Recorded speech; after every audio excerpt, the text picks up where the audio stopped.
So I've been wanting to make this video for years now, like for more than 2 years. But finally, I get the time to make this video because I think it has frustrated me enough. No, because I think it's time.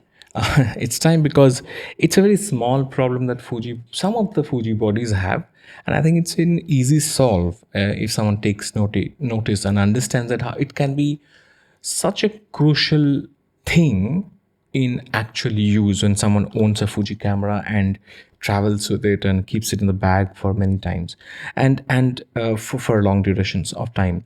And what I'm talking about is how the on off switches behave. Basically, I've seen this in my XT5.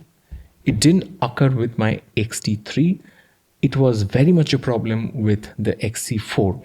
And what I noticed, by the way, the DSLR style bodies, for example, the XH2, XH2S, they don't have this problem. The problem is that when you keep these Fuji cameras in the bag, or even when you're like shooting with them and you're not really shooting, but you're carrying them on the side, strapped on, oftentimes what happens is that the off on button flips and the camera is switched on, and you're thinking that the camera is off, but then at the end of the journey, after 2 hours, 3 hours, when you take the camera out again, you realize that the battery is completely gone and the camera is switched on. The camera was switched on. You realize somehow the camera was still on, or it got brushed against something, the camera got switched on, turned on, the battery has gotten depleted. It does two things.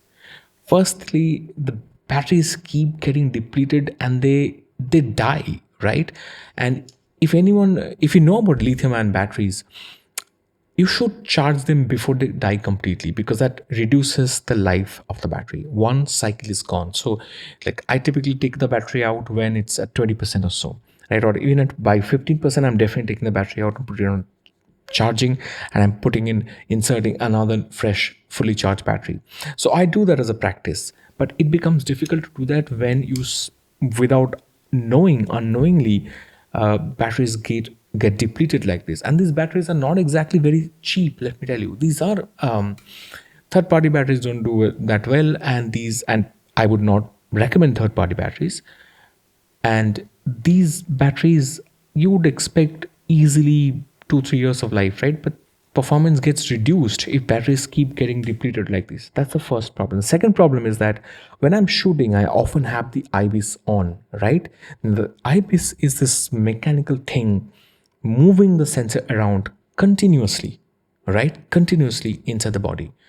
When I'm shooting, let's say I was shooting movie, right? And the camera was on movie mode and the camera gets switched on. Even if it doesn't record, it's practically on for a very long period of time, and during which the IV system is working, and I'm probably in a train or a plane or walking or running or in a car. So it's going through so much motion, and I'm thinking in my head that the IBIS is going crazy trying to stabilize it for straight 2 hours or straight 1 hour. Let's say the battery, when I just took a shot, I just took a clip, battery is at 95%, and then I keep it in the bag. This thing turns, gets switched on, and suddenly, for the rest of the journey, for about, let's say, 1.5 hours, the camera is on with the IBIS going crazy inside it. So I think somewhere it also does affect the IBIS, and it's just not right. The camera ends up getting hot at times because it's been on for such a long time. The funny thing is that I realize that when this thing happens, I realize that Fuji X-T5 doesn't have that much of an overheating problem because it is on for such a long time. It didn't shut down.